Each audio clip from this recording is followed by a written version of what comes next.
the most important game either of these teams have played at Worlds so far. So the last time these teams played against each other, Loud actually amassed a 3,500 gold lead by 23 minutes and threw it Baron. So EG won that one. Otherwise, you'd be having a much different conversation. One thing I'll point out, JoJo always does a lot of banter and chat in pregame lobby. Really? Loud was matching it. Like, they were just both spamming as much as possible. They were pretty quick getting in game. They were in lobby for like 30 seconds, just like typing madly at each other, and then they started the game. But both these teams are ready to throw down. So blue side, Kalista ban, no Akali, no Sylas either for Jojo Pyun. So obviously pretty intelligently targeted bans. Kalista not always seen as a blue side ban, but certainly one here. It is what Kaori played in their win. That is also what JoJo said. He said ban Akali, Sylas, go, go, go, go, go, go, go, go. Yep. So they listened. I mean, that is the strategy.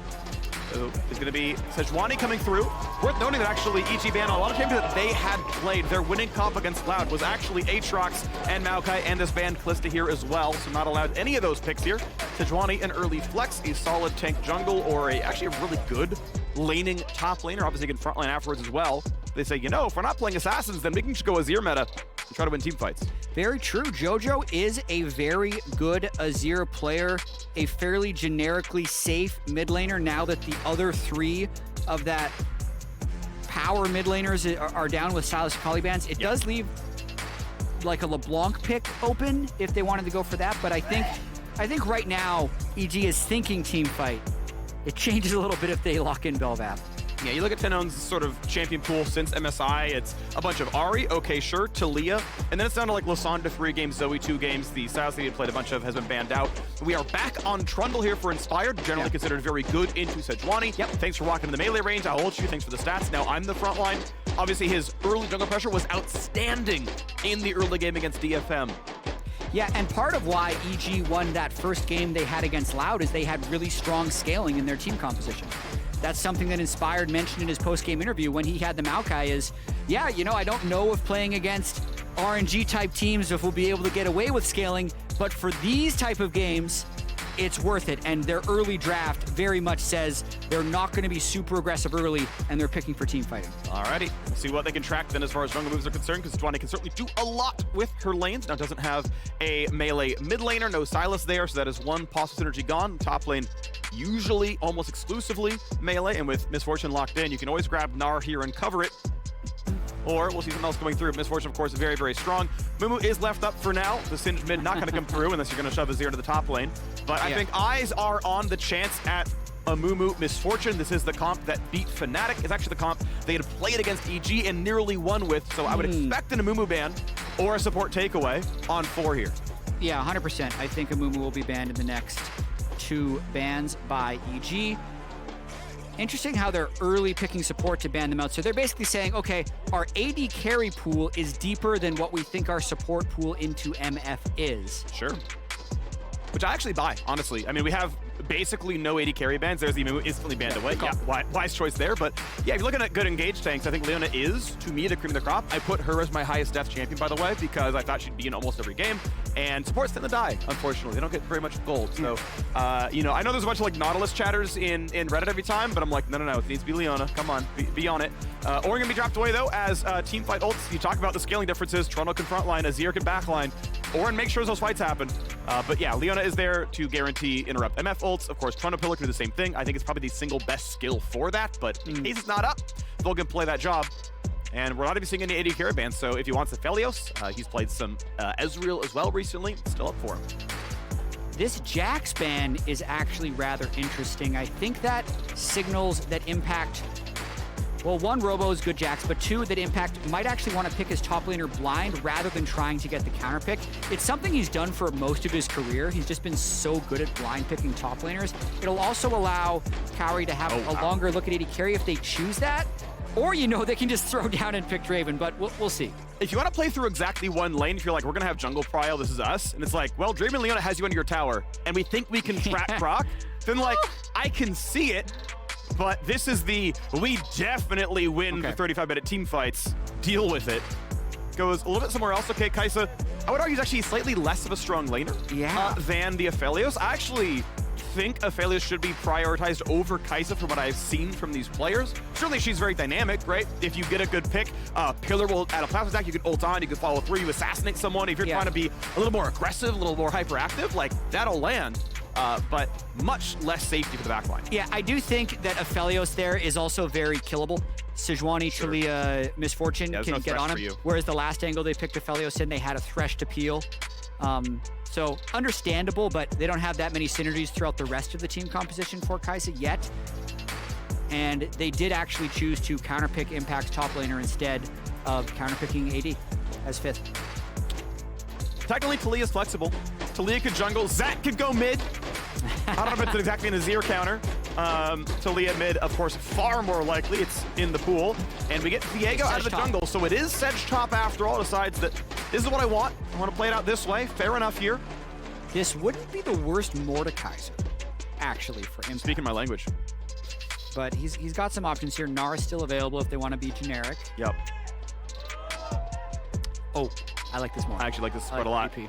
More damage scaling from the 3 carry lanes, by the way. We've got front line, we've got team fight engaged. Not a lot of disengage, to be fair. Oh. It's the Mordekaiser angle. Yes, we are there again. Trust your instincts, freak. Woo! I saw the angle. You were right about the angle. GP would have been really good, too, against Misfortune in team fights, just being able to drop the ult on her head. But there's a lot of good targets for the Mordekaiser. And this is what we talked about as well.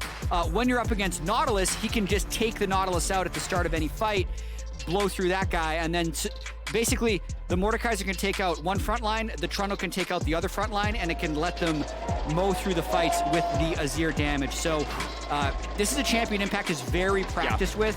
In my opinion, it's just this weird feeling. Impact just does more damage on Mordekaiser than other players. But we'll have to see, because the last time they played Loud, they were down 3,500 gold at 20 minutes. Loud beat Fnatic earlier. They pushed EG to the limit, and this game is super important. It is super important. This is the battle for the 2nd seed in the group, with the honor of fighting the winner of Sagan Buffalo Mad Lions in 2 days for a spot in the group stage. That is the easier road than the one that goes through Royal Never Give Up. Solo Queue Data and my intuition both put Mordekaiser as disgustingly favored against Sejuani in the top lane. It's absurdly broken in your favor. He loves just siphoning a tank away because he's got a bunch of health damage. He don't have escape tools against it. He wants Demonic Embrace. It's going to feel great. And even stealing away Viego prevents the resets. Viego's natural escape's pretty bad there as well. A wealth of good targets, honestly. Yeah, I think it's a great angle. I think it's a really, really good pick here. I think it is a very intelligent time. And that is part of it, Jad, I think, is he picks it so rarely into the consort's really, really good. And I think it's a really, really good angle. We'll have to see how that turns out. The early game going to be very important as well. I mean, we have a Nautilus, Leona on both teams. The potential for level 1 is quite high. Yep. Here we go. You can see the 5-stack here for EG. Is there an aggressive ward play? The answer is no. Seo's just gonna chill out. Easy ward play when he wants. Even under like the 55-second ward plus recall. Certainly an option. You don't see anything spicy. They also don't know if there was an aggressive ward put on their tops. I don't believe anyone was remotely able to track if Sejuani or Viego did anything like that. Yeah, they placed one early ward in their side top side bush. Right, yeah.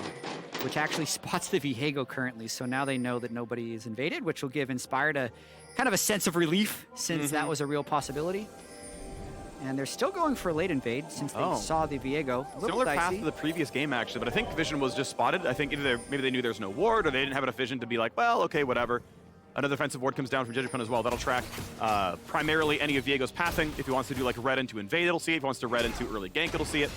So early vision is there for about a minute and a half as everyone walks back to the lane, and it's a nearly leashless jungle start. It is for Viego, but Mordekaiser does help Trundle as Inspired wants to path toward the bottom lane. It is double engage support. That makes sense. They're both running Ignite. Both AD carries are running Cleanse. Both AD carries also running lethal tempo for as much pressure as possible. DPS going to be pretty high. Lethal, a little bit unorthodox on Misfortune. Press the attack is much more common, to my understanding, at least from solo queue data.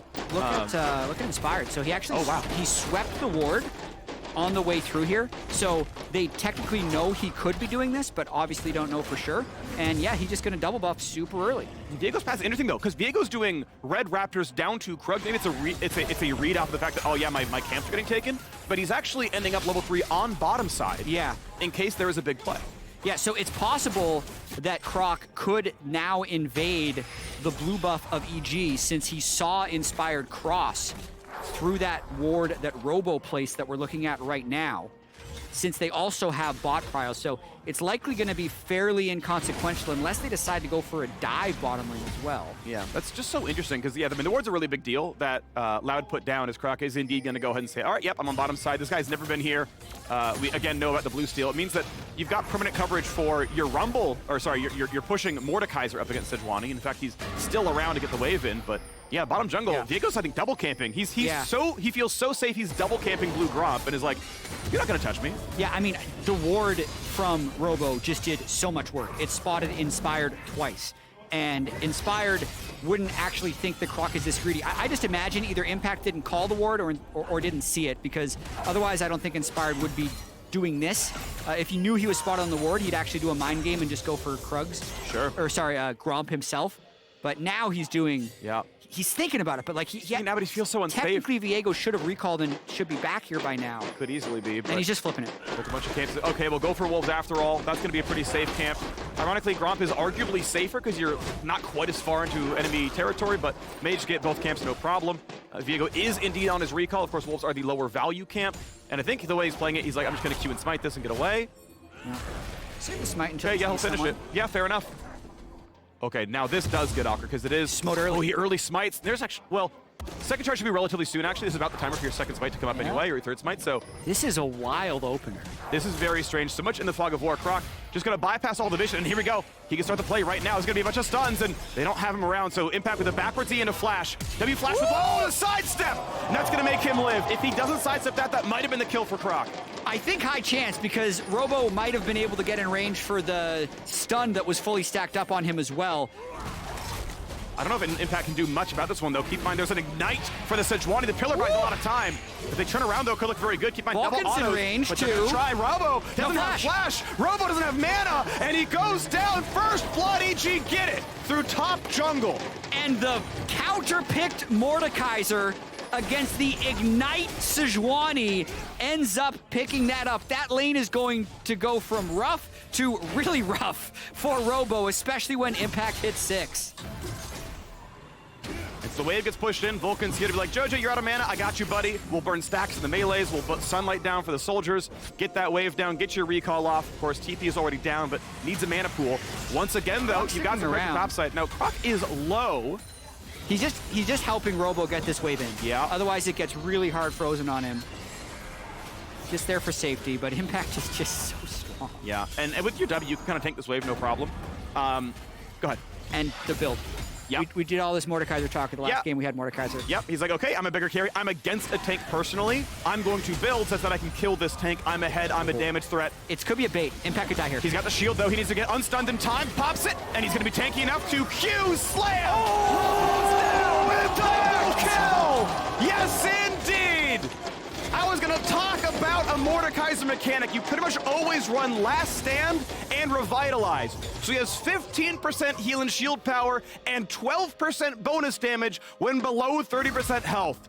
Saves the W at 20% and goes, I got a 500-point shield, buddy. You're dying, and takes them both down. Well, that lane's gone pretty well for Impact. 18 CS advantage, 3-0. 1,400 gold lead. Croc still level 4. Jojo sends Tinone's back, gets the ghost. Not quite pillarable. But everything that needed to go right for EG in this early game so far has. The questionable move would have been how they're not playing around bot lane at all, despite that working so well for them in the last game with the Aphelios. Inspired's path top the whole time. He got Impact the first kill. And here, Impact is just playing with so much confidence. Robo really wants to get the wave in, but he just gets hit by everything. Yep. Right? And he gets so low. Here.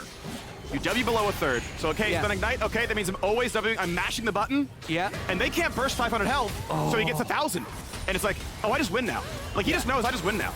Sejuani's burst is gone. Her E passes on cooldown. There's no damage left. Okay, I win.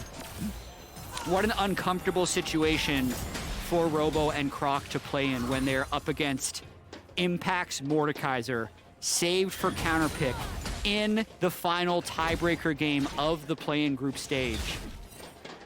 The whole game has been about Impact so far. Yeah, really nice. What a huge counter. It's looking pretty beautiful. Yoink, nope. He's gonna burn mana. And sure, the E cooldown's like 15, 12 seconds, something like that, but like, well, if I'm forcing the 20 away every time, see ya, bud. 3 kills, Merc treads are on, love it.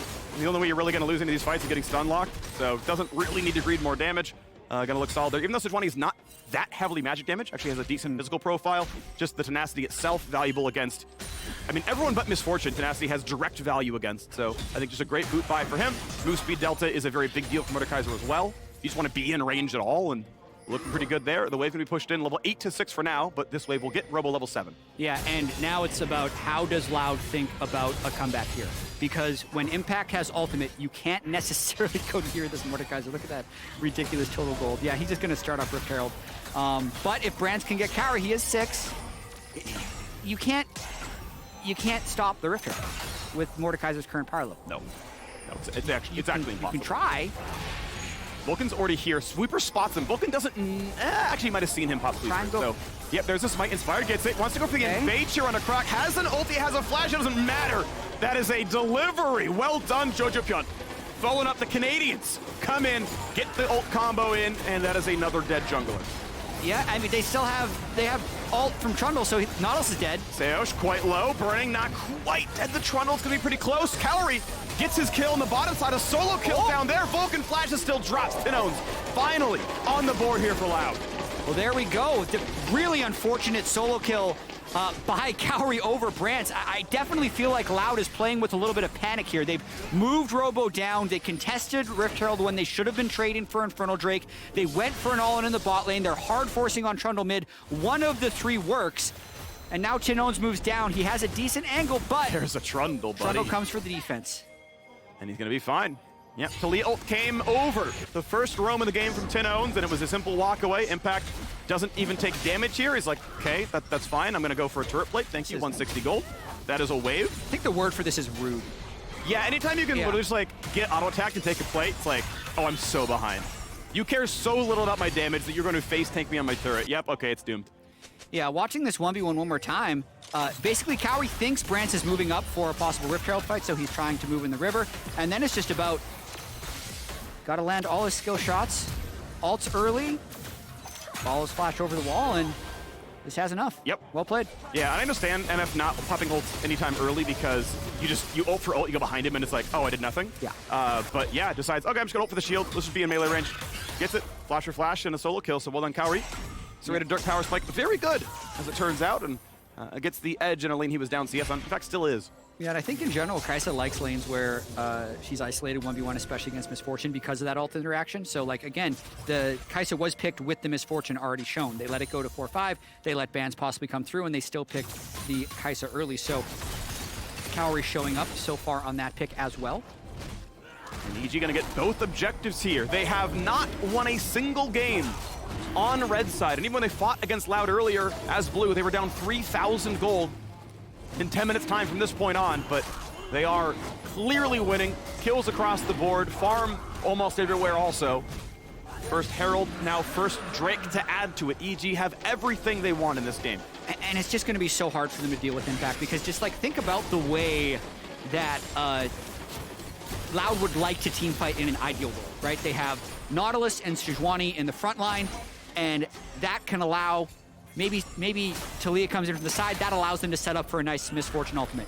However, both of their frontliners can just get killed by ultimates that EG has. So Impact can ult one of the frontline, kill him because he's so far ahead, it could literally be the Sejuani if he wants to, and then Inspired ults the other one to steal their resistances. And the front to back is just so unbelievably superior for EG. But then you think, okay, if you're not front to back, you need to be able to push a side lane and get a flank. But literally no one can push a side lane against Impact's Mordekaiser. Yep. So they kind of need to get lucky or to have EG make a mistake because the position EG is in right now is so strong. At least they're gonna get top scuttle, all right? A little bit of something going on here. One objective is gonna be dropped. In fact, they're gonna skip it to push for top side. Now, Impact can always guarantee about 7 seconds of 1v1 time. But if the rest come across, it is top jungle versus top. And I don't know if they win this. well, they're going to have to try. They are selling out for it. Talia cannot join just yet. I'm just going to let them walk away. They land the first stun. They don't ulti. They don't go for any more. Yeah. Deciding that, nah, if he ultimates too much. And Apex says, yep, I know. So burns W for the self-heal. Goes on the moderate cooldown. That gets the heal value in for the shield. I think a really nice placement of this Rift Herald as well. They know Impact is going to be fine, so let's get gold on others, they say. They can't really kill that turret. It's got massive resistances right now. Yep. Next proc will get the eye here, and the wave is nearly gone. It is low, though, and if they can cut this wave, they can just wait 30 seconds, get it next time. Carry puts in what damage he can. And everyone's actually pretty good here. Stopwatch is forced out of Vulcan. Pretty crucial. Wants to dive in, lands a stun, and here comes the ref, but is it enough? Vulcan drops 1 for 0, and here comes Viego for more. He dives the backline. He traded 1 for 1. Still, a fight. Victory for Loud without Mordekaiser. His TP is down. They take a fight, and they go up in it. Definitely the fight that Loud dreams of. A fight that is 4v4 in between their own turrets, and no Mordekaiser is to be seen. That's the only time they have a chance. EG goes in because Vulcan was caught out with no flash, so he decides to go in. Everyone just decides to follow the call for EG, and they lose the fight 2 for 1. This turret, though, is a hit. It's 400 gold that he could deny. Actually, yeah, he should have let the cannon hit it. 39, it's pretty close. Oh, he just gets it here. So that move is 400 gold. Oh. Because if you deny it... His auto did 17, so he actually would have died if he did 2 full more, but the problem is, So the turret's always 250 global, no matter what happens. But its first turret, which is only local gold, and every outer turret is 250 local as well. So, like, that getting denied is a individually 400 gold, like, itemized out as local. Yeah, watching this one more time, just a really good wall by Tanones right here, combo with the hook. Yes, there's a stopwatch, but Vulcan still does not have flash here, so he's either dead or he looks to turn it, and everyone on EG is feeling confident and they go in, but it's just, look at that stun up top by Jojo, unable to get in to the fight the way he wants to. Otherwise, they might have been able to wombo with the Azir ultimate. Could have been a lot worse, too, if Croc gets that reset. He might have been able to chase more of them down, but it is a 2 for 1 in the favor of Loud. We said it a 3,000 gold lead. EG having what Loud had in their most recent matchup. Yeah. EG came back through it. See if Loud can do the same. Blue going to be handed over to Tanones. The Mordekaiser gap has not grown in farm. He has farmed a couple of plates, right? That top lane turret's about half HP. But has yet to join a team fight. See what those look like as Inspire takes a bit of a chunk. 80 seconds from next Drake spawn. EG have the first. They can grab the second, no problem. You can see they did heavily outfarmed on plates. Now going for second Herald. Level 11 on Mordekaiser, so anyone gets in range of this Mordekaiser, they likely die. The only ulti rank on Mord is cooldown on it, so it's not a big stat increase, but is there even a play? Does he walk up for Robo? You can see he's kind of frontlining. Pops an early shield, gets smited, and he just grabs Seosh. That is a guaranteed kill, Nautilus. Not much else you can do. Well, he's got a good job fighting. But the rest of the squad can come around, so here comes the play. And there's not much else for him to get out of this one. A scoop comes through for the Azir. Tino's over the wall, flash to safety. There's the kill, as Robo's already gone. Inspired sticking onto him, and the reinforcements just will not arrive. He dances around pillars and hands the kill off. A double through for Cowrie. Here, Cowrie, have some gold. Yes. That's Inspired in the end of that fight. Very difficult situation for Loud to be in. I think if they were to have that one again, they would opt to trade objectives because it is just so hopeless in those 5v5s against the Fed Mordekaiser and Trundle. So EG get the first turret there. They get the Rift Herald. They still have it. Impact can probably finish off this turret as well to make it 3 turrets to 0. And this game just exploded. And he's just playing the deny farm at this point. So gets the emote game going on. Says, okay, as long as cannon goes away, that's enough for me. And that's the gold income coming in. Denies a fair bit of gold and XP from a would-be top laner, throwing that lead 3-0-3. I believe that EG is going to be giving up that dragon. So we're going to watch this one more time. Yeah, that's Impact just doing a defensive ult of like, I'm going to take too much damage here. W's on cooldown. I'll just ult Nautilus. Yep. Can't kill me. 4v4 is still good. Like, this is a 4v4 without Nautilus, but the problem is it's also, like, or without Mordekaiser, but there's no front line. Yeah, and Nautilus only gets to live through that Mordekaiser ult once because he used a stopwatch. He'll never get that again. Yeah. It is now broken. So EG follows at the end of the fight, feeding the kill over to Tinones. Tinones hoping to have another Legendary Worlds moment for those historians out there, the 2014 This Is For Kaboom moment when they beat Alliance to knock them out of Worlds. Tinones was the mid laner on Kaboom back then. Been training for 8 years trying to get back to that point. Still has an opportunity, win or lose, will not be eliminated from Worlds. Loser of this game plays DFM in a best of 5 tomorrow for the hopes of playing RNG in a best of 5. Day qualify after. for group stage. So definitely an easier path. The winner here will advance to the games 2 days from now, where they will then play the winner of Mad Lions versus Saigon Buffalo. So those are the stakes as EG has this 6,000 gold lead and a very powerful team fight comp. They really do. We got Anathema's already through for the Trundle to even knock down the Tenacity that much more on a front line he would like to kill. As the scaling continues on, Luden's in here for JoJo. Steel Caps through the EG jungler now as well, as we are on solidly 1 item each AD carry. The farm at least has been decent for Bronze, but still a very, very tough push ahead. The stopwatch broken has been sold by Seosh. Make sure he can get the next item as soon as possible. We'd love to finish his Mythic in time for the next big team fight. Drakes were traded, by the way. It is Loud grabbing their own, so delaying any play towards a Dragon Soul, but EG not exactly in danger of getting outscaled, so not pushing too hard for any objectives right now. Yeah, if I had to guess after they lost the fight at bottom turret when Vulcan dove in, they probably said, guys, just be patient. Just chill. Yeah. This is a moment where it is absolutely okay to not constantly accelerate the game, knowing how strong their scaling is. Also, Impact is far away, but does have teleport. Yep. So if a fight happens, he'd likely TP in. He shows damage. Demonic second. Rylai's lets you ping your target better, but Demonic is how you burn them down faster if you know they're stuck anyway.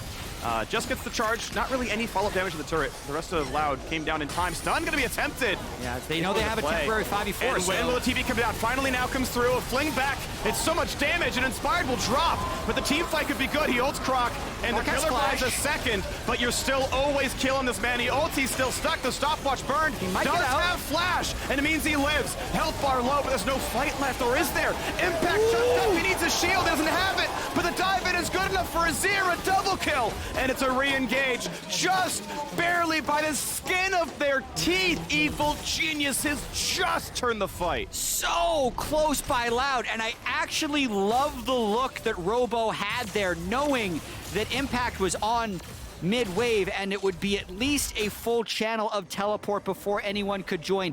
They get Inspired, they nearly get Impact, but then because they could not finish him off, the damage just doesn't stop. But yeah, they basically just fire at JoJo. Inspired then looks to kind of play a little bit of frontline, but gets hooked, can't ult early enough, and they burst him down.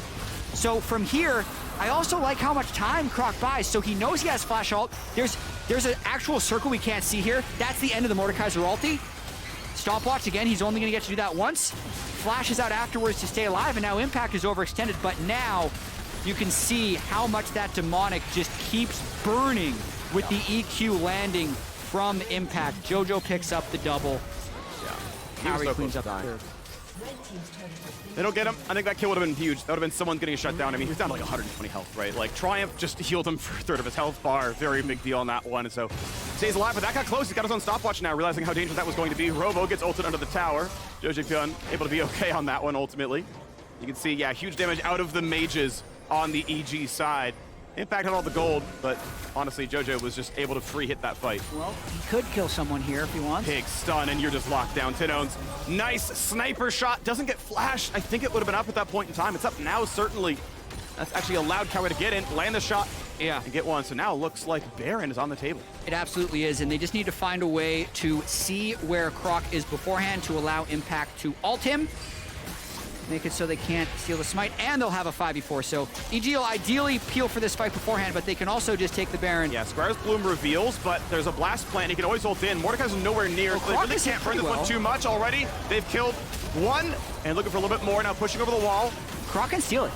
Mortality is up, though, so they can get vision on him. Impact holds left-hand side. They don't see him. They still don't, indeed. 1600, he's got to see him. Block the ulti. And now Croc can't do anything. Of course, he's going to go back to full anyway. The rest of the fight is going to be a freebie. Impact knows he can shield in a second, and that ulti means nothing. You save the shield for a third. He gets the kill. Actually, a raw solo kill in the Death Realm.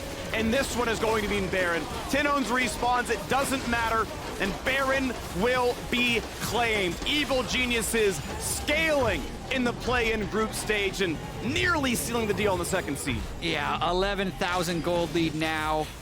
Gonna want to rush out of the base to stop this Mountain Drake objective bounty to be sent over, but really just some desperation by Loud right here. And I mean, EG took a ton of damage from Baron, but with how far ahead they are, Impact is literally just waiting until he can see Viego, and since Viego doesn't want to be shown anyway, there's only 3 people on Loud that can fight. Look at Impact just walk through that Misfortune ultimate, Oh yeah, by the way. fair. Yeah, loses his shield. And from there, now there's only two people on Loud that can fight, Robo and Brand. So it's just pretty hopeless with them trying to buy time for a possible Baron steal. Well played by EG overall, not being impatient, not flipping the Baron, and slowly killing every member of Loud. Yeah. What's funny is by happenstance, Krot could have ulted to immune Mortal. You are unstoppable. I think Unstoppable should break Mortal. If I believe that correctly. I could be wrong, but that means he actually could have immuned it, just like ulted Baron for damage and been like, stab, stab, smite, and actually had a chance at getting it. If I recall my interactions correctly, could be wrong again, but I'm pretty sure. That would have, but like, and technically, it's half-second cast time. That is theoretically playable, but how many games do you play against Mordekaiser? Not that many. And here we are in this situation with Baron on, the Red Bull Baron power play. Probably we're getting those correctly. 1,500 gold, growing now, 2,300 gold to Evil Geniuses, pushing out front inhibitor. Yeah, nice objective bounty. Oh, that's an ult. That's Robo. That's Robo. He'll stun. He buys a lot of time with that one, but guess what? You see the little blips. Jojo Pion is here. The burn might kill him. Indeed it does. Demonic Embrace makes Impact godlike 7-0 on the Mordekaiser. That means bot lane turret is down. That means the bot lane inhibitor is down. Impact absolutely throwing EG on his back here. Solo kill in the previous game against DFM on Aatrox.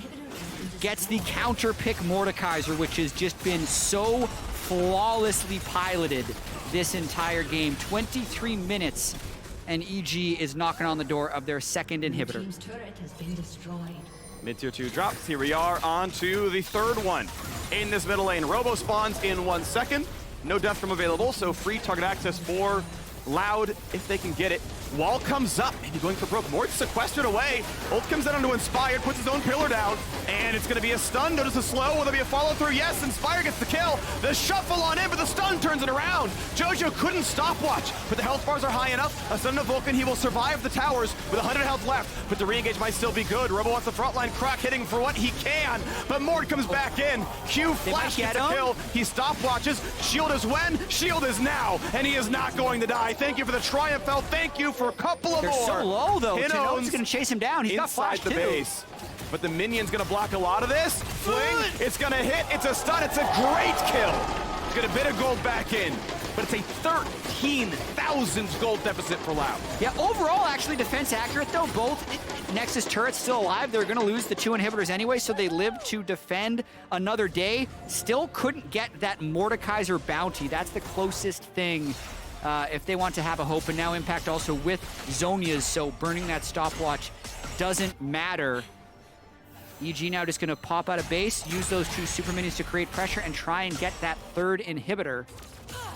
Don't want to play with their food too much, even though they are in a absolutely massively powerful position. Yeah, really nice. Cool to see Impact pull out his champion pool. I'm always really such a fan of players finding really good answers into such common meta picks. I mean, so much of the summer split was defined by just a ton of Sejuani top. That was such a frequent blind pick. I think actually all year. I think it was big in spring as well. And then in summer became a flex for jungle. But there were so many games as champion, and I feel like we didn't see a lot of hard counters, but Impact has crushed it so far. Vulcan over-diving into actually 4 people. Yeah, that wasn't good. Nope, loses a flash, but he stays alive. It's okay, though, he says. Yeah, they've got enough to work with, honestly. The flash was up. I mean, what use of spell if you don't burn it? If you never flash, do you even have flash? Yeah, is that how that works? Yes, because the threat of flash is very powerful. Yeah, yeah, you're right. Well, Vulcan no longer has flash for the next 4.5 minutes. True. May as well have taken Exhausting Night, Leona. You never know. 0, 2, and 12 even has the Even Shroud to get the engage that much stronger on his way towards Zone Anathemas. It's going to be turret going down. It's now the 3rd inhibitor. Going to be cracked. It's going to be even stronger waves coming through. A minute and a half from the 2nd Mountain Drake, the 4th overall Drake of the game. It would be EG's 3rd. We get all the numbers in that one. Yep. And do they siege for more? Do they actually play it slowly? I feel like you just siege one, try to find it. Fling's not going to land. It's a little tricky, and you need to wait so long for the double supers to actually arrive. The double supers haven't even spawned yet. That's what happens when you get all 3 inhibitors down, is instead of 1 super in each wave, you get 2. You can see them coming out of the base right now, but it's a long wait. They could stay and wait for it, though, if they don't get poked too hard. Stopwatch on 2. The crucial solo laners of Evil Geniuses have a Zonia's on the one side, a stopwatch on the other. should be safe against most scary engages. As Wave comes on in, a little bit of poke back and forth. Seismic Shove nearly lands on his fire, but not quite. Still staying alive. Proc on the side. They find that first stun. Jojo gets a stopwatch. Backline dive comes through, and it's going to kill out Franz. A stopwatch now burned as well to stay alive for longer. Croc back inside the fountain to flash in. Cowrie gets another. A legendary streak now for the top laner. Impact level 16 on the Mordekaiser, and Cowrie just crushes down the minion wave. Robo will be pulled right back in. Runs to safety, but sniped down by the AD carry. Cowrie, legendary himself, 10-1 and 4. A scoop gives him a double kill. The turrets will fall. Everything will drop. EG put the third L in the tag as the CV LOL will fall to the third seed. Evil Geniuses take second. Impact, the man of the hour. 9, 0, and 10 on the Mordekaiser. His opponent, Robo, 0, 8, and 4. Very important for EG. They will now play in 2 days against the winner of Mad Lions and the Saigon Buffalo, whereas DFM and Loud will be playing a best-of-5 tomorrow and then have to face RNG for their chance at the group stage. So EG, it's not the perfect result for them today. They were in a position where a group stage win against DFM could have given them a tiebreaker against Fnatic to possibly just get out of the group. Yep. But this is the next best thing. They get 2 tiebreaker games, they get more settled on stage, and they play 2 solid games against DFM and Loud.